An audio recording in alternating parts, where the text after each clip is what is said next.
Psycho analytical അപ്രോച്ചിന്റെ കൂടെ തന്നെ പഠിക്കേണ്ട ഒന്നാണ് ടെക്നിക്സ് ഇൻ സൈക്കോ അനാലിസിസ് എന്ന് പറയുന്നത്. മെയിൻലി 6 തരത്തിലുള്ള ടെക്നിക്സ് ആണ് ഈ ഒരു സൈക്കോ അനാലിസിസിൽ ചെയ്യുന്നത്. ഇതിൽ ഒന്നാമതാണ് മെയിൻറ്റെയിനിങ് ദ അനലിറ്റിക് ഫ്രെയിംവർക്ക് എന്നുള്ളത്. അതായത് ഒരു അനലിറ്റിക്കൽ ഫ്രെയിംവർക്ക് നമ്മൾ അനലൈസ് ചെയ്യുന്നതിന് ഒരു ഫ്രെയിംവർക്ക് ആദ്യം തന്നെ ഉണ്ടായിരിക്കണം. അതായത് എപ്പോൾ നമ്മൾ തെറാപ്പി സ്റ്റാർട്ട് ചെയ്യണം, എപ്പോൾ എൻഡ് ചെയ്യണം, എന്തൊക്കെ കാര്യങ്ങളാണ് കൊടുക്കേണ്ടത്, അങ്ങനെയുള്ള എല്ലാ ഫ്രെയിംവർക്ക് നമ്മൾ ആദ്യം തന്നെ നമ്മൾ നോക്കി വെക്കേണ്ടത്. ഇതിന്റെ ഒരു ഡെഫിനിഷൻ പറയുന്നത് it refers to the structural and procedural aspect of psychoanalysis that set the context for therapeutic work. അതായത് ഒരു തെറാപ്യൂട്ടിക് വർക്ക് നടത്തുന്നതിന് വേണ്ടിയിട്ടുള്ള സ്ട്രക്ചറൽ ആയിട്ടുള്ളതും പ്രൊസീജറൽ ആയിട്ടുള്ള എല്ലാ കാര്യങ്ങളും സെറ്റ് ചെയ്ത് വെക്കുക, അത് മെയിൻറ്റെയിൻ ചെയ്ത് കൊണ്ടുപോവുക എന്നുള്ളതാണ് ഇതുകൊണ്ട് ഉദ്ദേശിക്കുന്നത്. ഇതിൽ മെയിൻ ആയിട്ട് ചെയ്യുന്നത് അനലിസ്റ്റ് അനോമിറ്റി ആണ്. അതായത് തെറാപ്പിസ്റ്റ് റിവൻ റിലേറ്റീവ്ലി ന്യൂട്രൽ ആയിരിക്കണം. ക്ലയൻസ് പറയുന്നത് അവർ പറയുന്നതായിട്ട് കേൾക്കുക, അല്ലാതെ അതിനോട് കൂടുതൽ അറ്റാച്ച്മെന്റോ അല്ലെങ്കിൽ നമ്മളുടേതായിട്ടുള്ള എന്തെങ്കിലും അതിൽ കൂട്ടിച്ചേർക്കലോ ചേർക്കാൻ പാടില്ല. ഡിറ്റാച്ച്ഡ് ആയിട്ട് ആയിരിക്കണം നിൽക്കേണ്ടത്. അത് ഒബ്ജക്ടിവിറ്റി മെയിൻറ്റെയിൻ ചെയ്യാൻ വേണ്ടിയിട്ട് ഹെൽപ്പ് ചെയ്യുന്നു. എന്നാൽ അതിൽ രണ്ടാമതാണ് റെഗുലാരിറ്റി ആൻഡ് കൺസിസ്റ്റൻസി. ഓരോ സെഷൻസ് നടത്തുന്നത് ഓരോ ഇന്റർവെല്ല് നമ്മൾ കറക്റ്റ് ആയിട്ടുള്ള ഒരു ഇന്റർവെല്ലിലായിരിക്കണം. അതുപോലെ തന്നെ ആ ഒരു സെഷന് ആദ്യം തന്നെ എത്ര സെഷൻ ഉണ്ടായിരിക്കും എന്നുള്ള കാര്യങ്ങളൊക്കെ ആദ്യം തന്നെ നമ്മൾ തീരുമാനിച്ചിരിക്കണം. ടൈം ബൗണ്ടറീസ് ഉണ്ടായിരിക്കണം. അതായത് തെറാപ്പി എപ്പോൾ നമ്മൾ സ്റ്റാർട്ട് ചെയ്യുന്നു, എപ്പോൾ എൻഡ് ചെയ്യണം, അതിനിടയ്ക്കുള്ള ടൈം ഷെഡ്യൂൾ, ഇത്ര മാസം കൊണ്ടാണ് ഇത് കംപ്ലീറ്റ് ചെയ്യാൻ പറ്റുക, അങ്ങനെയുള്ള കാര്യങ്ങളൊക്കെ ആദ്യം തന്നെ തീരുമാനിക്കുക. ഈ ഒരു ഫ്രെയിം വർക്ക് സ്റ്റെബിലിറ്റിയും ട്രസ്റ്റും ഒരു സ്ട്രക്ചറും ഈ ഒരു തെറാപ്പറ്റിക് പ്രോസസ്സിന് കൊടുക്കും. ഇനി രണ്ടാമതാണ് ഫ്രീ അസോസിയേഷൻ എന്ന് പറയുന്നത്. ഫ്രീ അസോസിയേഷൻ എന്ന് പറഞ്ഞാൽ ക്ലയന്റിന് ഫ്രീ ആയിട്ട് അവരുടെ മെമ്മറീസും തോട്ട്സും ഫീലിങ്സും ഒക്കെ ഒരു ജഡ്ജ്മെന്റിലും ഇല്ലാണ്ട് ഇങ്ങനെ എക്സ്പ്രസ് ചെയ്യാൻ വേണ്ടി സാധിക്കുക, ഫ്രീലി എക്സ്പ്രസ് ചെയ്യാൻ പറ്റുക. ഇവിടെ ക്ലയന്റ്സിന് അവർക്ക് എന്ത് കാര്യങ്ങളും അവരുടെ മനസ്സിൽ വരുന്ന തോട്ടിൽ വരുന്ന എല്ലാ കാര്യങ്ങളും മെമ്മറീസും അവർക്ക് ഉണ്ടായിട്ടുള്ള ഇമോഷൻസും എല്ലാ കാര്യങ്ങളും ഇങ്ങനെ പറയുമ്പോൾ, ഫ്രീലി ഇങ്ങനെ പറയുമ്പോൾ അവരുടെ അൺകോൺഷ്യസ്ലി ഉള്ള കാര്യങ്ങൾ പുറത്തു വരാൻ വേണ്ടി തുടങ്ങും. അങ്ങനെ പുറത്തു വരുമ്പോൾ നമ്മളുടെ കൗൺസിലർക്ക് മനസ്സിലാവും എന്താണ് അവരുടെ അൺകോൺഷ്യസ്ലി ഉള്ള കാര്യങ്ങൾ എന്താണ് എന്ന് മനസ്സിലാവും. ആ ഒരു കോൺഫ്ലിക്റ്റ് റിസോൾവ് ചെയ്യാൻ വേണ്ടിയിട്ട് അവരെ ഹെൽപ്പ് ചെയ്യാനും അതുകൊണ്ട് സാധിക്കും. ചില സമയങ്ങളിൽ അവിടെ ഈ ക്ലയൻസ് ഇങ്ങനെ കൊണ്ടിരിക്കുമ്പോൾ അവർക്ക് ചില ബ്ലോക്സ് ഒക്കെ ഉണ്ടാവും. ആ ഒരു ബ്ലോക്സ് ഒക്കെ മാറ്റിയെടുത്ത് അവരുടെ തോട്ടിനെ ശരിയായ രീതിയിലേക്ക് കൊണ്ടുപോകാൻ വേണ്ടിയിട്ട് ഈ കൗൺസിലർ ഹെൽപ്പ് ചെയ്യും. മൂന്നാമത്തതാണ് ഡ്രീം അനാലിസിസ് എന്ന് പറയുന്നത്. Analysing dream to explore unconscious desire, conflict and wishes. അവരുടെ ഡ്രീം എക്സ്പ്ലോർ ചെയ്യുന്നതിലൂടെ അവരുടെ ഡിസയറും അൺകോൺഷ്യസ്ലി ഉള്ള ഡിസയേഴ്സും അതുപോലെ തന്നെ കോൺഫ്ലിക്ട്സും വിഷസും ഒക്കെ മനസ്സിലാക്കാൻ വേണ്ടി സാധിക്കുന്നത്. ഫ്രൂയിഡിന്റെ അഭിപ്രായത്തിൽ ഈ ഒരു ഡ്രീം എന്ന് പറയുന്നത് നമ്മളുടെ അൺകോൺഷ്യസ്ലി ഉള്ള വിഷസ് ആണ്. അതിനെ നമ്മളിങ്ങനെ സപ്രസ് ചെയ്തത് നമ്മളുടെ മനസ്സിന്റെ ഉള്ളിലേക്ക് സപ്രസ് ചെയ്തിട്ടുള്ള അൺകോൺഷ്യസ്ലി ആയിട്ടുള്ള വിഷസ് ആണ് നമുക്ക് ഡ്രീം ആയിട്ട് വരുന്നത് എന്നുള്ളതാണ് അദ്ദേഹം പറയുന്നത്. ഇതില് നമ്മളുടെ ക്ലയന്റ് ചെയ്യുന്നത് അവര് ഇങ്ങനെ സ്റ്റോറി പോലെ ഇങ്ങനെ പറയും, പക്ഷെ അതിന്റെ ഉള്ളിലായിട്ട് അവർ പറയുന്ന ഓരോ കാര്യത്തിലും അതിന്റെ സിംബോളിക് ആയിട്ടുള്ള കാര്യങ്ങൾ, മീനിങ് നമുക്ക് ഡ്രീം അനാലിസിസിൽ കാണാൻ വേണ്ടി സാധിക്കും. ഡ്രീം അനാലിസിസിലൂടെ ഗ്രാറ്റിഫിക്കേഷൻ ഓഫ് റെപ്രസ്ഡ് ഡിസയേഴ്സ് ആണ് സംഭവിക്കുന്നത്. അതായത് നമുക്ക് ഡ്രീം ചെയ്യുന്നതിലൂടെ നമ്മുടെ സെക്ഷൽ ആർഗ്യൂസ് അതുപോലെ തന്നെ അഗ്രസീവ് ആയിട്ടുള്ള നേച്ചറൊക്കെ നമുക്ക് സൊസൈറ്റിക്ക് മുമ്പിൽ നമുക്ക് കാണിക്കാൻ പറ്റില്ല. അപ്പൊ അങ്ങനെയുള്ള സോഷ്യലി അൺആക്സെപ്റ്റബിൾ ആയിട്ടുള്ള കാര്യങ്ങളൊക്കെ നമുക്ക് ഡ്രീം അനാലിസിസിലൂടെ ചെയ്തിട്ട് നമുക്ക് ഗ്രാറ്റിഫിക്കേഷൻ കിട്ടാൻ വേണ്ടി സാധിക്കും. അപ്പൊ ഇവിടെ നമ്മളുടെ തെറാപ്പിസ്റ്റ് ചെയ്യുന്നത് help the client interpret the meaning of dream using free association. അവരുടെ ഡ്രീമിനെ ഇന്റർപ്രറ്റ് ചെയ്തു കൊടുക്കുന്നു. ഫ്രീ അസോസിയേഷനും അതുപോലെ തന്നെയുള്ള സൈക്കോ അനാലിറ്റിക് ടെക്നിക്സ് ഒക്കെ ഉപയോഗിച്ചിട്ട് അതിനെ ഇന്റർപ്രറ്റ് അവരെ തോട്ട് ക്ലിയർ ആക്കുന്നു. ഇനി നാലാമത്തതാണ് ഇന്റർപ്രിട്ടേഷൻ എന്ന് പറയുന്നത്.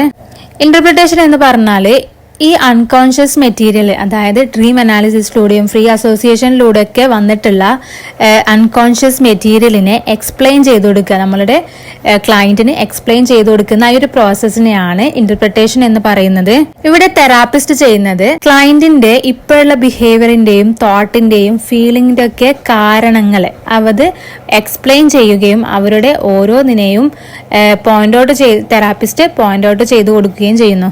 അതിലൂടെ ക്ലയന്റിന് മനസ്സിലാകും അവരുടെ തോട്ട് എന്തുകൊണ്ടാണ് ഇങ്ങനെ വരുന്നത്, ബിഹേവിയേഴ്സ് എന്തുകൊണ്ടാണ് ഇങ്ങനെ, ഫീലിംഗ് എന്താണ് ഇങ്ങനെ ആകുന്നത് എന്നൊക്കെ.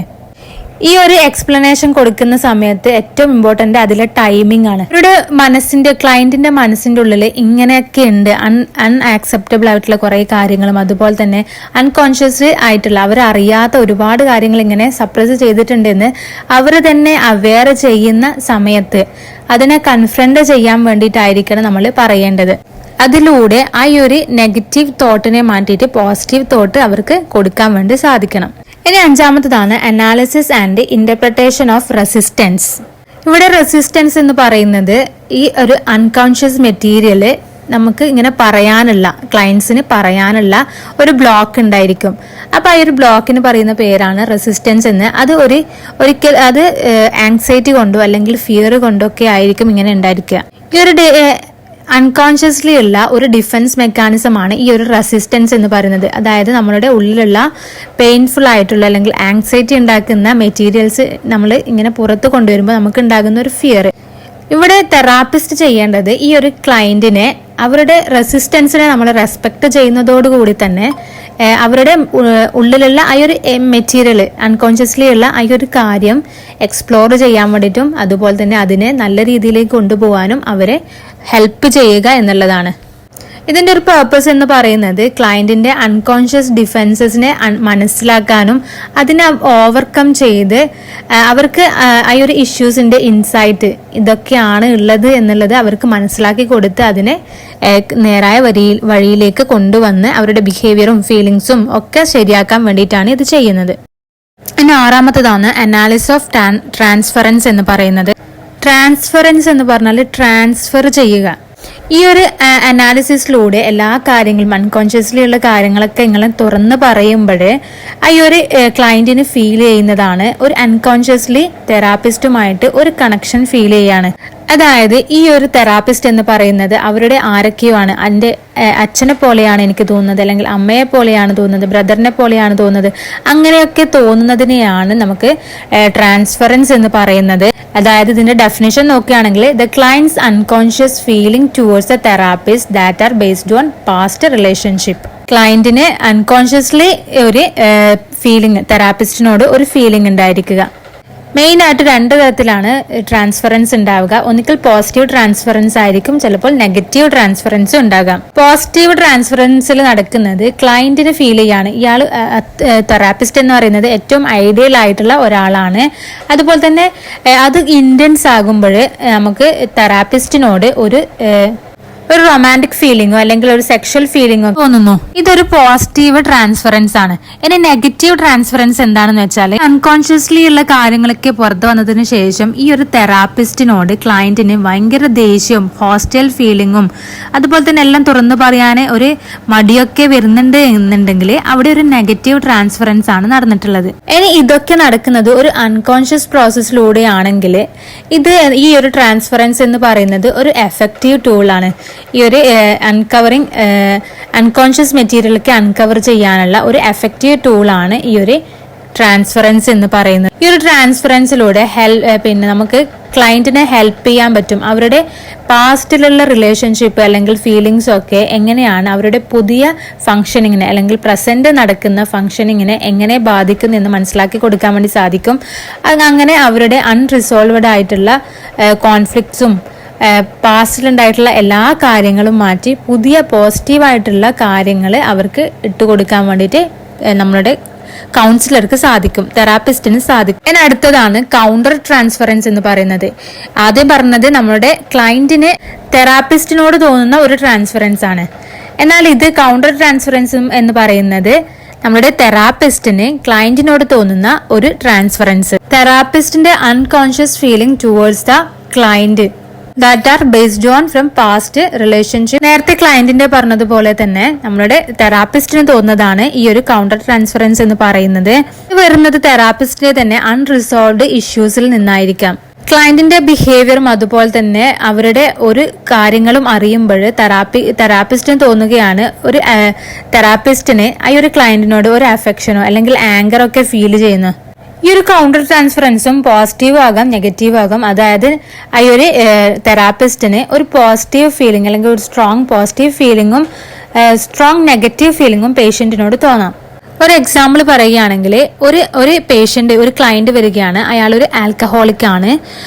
അപ്പോൾ ഈ ഒരു തെറാപ്പിസ്റ്റും ഒരു ആൽക്കഹോളിക് ഉള്ള ഒരു ഫാമിലി മെമ്പറിനെ സഹിക്കുന്ന അല്ലെങ്കിൽ മെയിൻറ്റെയിൻ ചെയ്യുന്ന ഒരാളാണ് എന്നുണ്ടെങ്കിൽ അയാൾക്ക് ഈ ഒരു ആൽക്കഹോളിക് പേഷ്യന്റിനെ നോക്കാൻ കുറച്ചൊരു ഇൻട്രസ്റ്റ് കുറവായിരിക്കും. അതുപോലെ തന്നെ ചില സമയങ്ങളിൽ അൺകോൺഷ്യസ്ലി കുറച്ച് ആർഗ്യുമെന്റ്സ് ഒക്കെ ഈ ഒരു ആൽക്കഹോളിക് പേഷ്യന്റിനോട് അല്ലെങ്കിൽ ക്ലയന്റിനോട് ചെയ്യാൻ വേണ്ടി സാധ്യതയുണ്ട്. ഇത് കൗണ്ടർ ട്രാൻസ്ഫറൻസിന് ഉദാഹരണമാണ്. അപ്പോൾ എല്ലാവർക്കും വീഡിയോ യൂസ്ഫുൾ ആയെന്ന് കരുതുന്നു. ഇതുപോലെയുള്ള ക്ലാസ്സുകൾ കേൾക്കണം എന്നുണ്ടെങ്കിൽ നിങ്ങൾ സബ്സ്ക്രൈബ് ചെയ്യുക. അതുപോലെ തന്നെ നിങ്ങൾക്ക് വീഡിയോ ഇഷ്ടപ്പെട്ടാൽ ലൈക്ക് ചെയ്യുക. ആ ഒരു ലൈക്കാണ് എനിക്കുള്ള മോട്ടിവേഷൻ എന്ന് പറയുന്നത്. താങ്ക്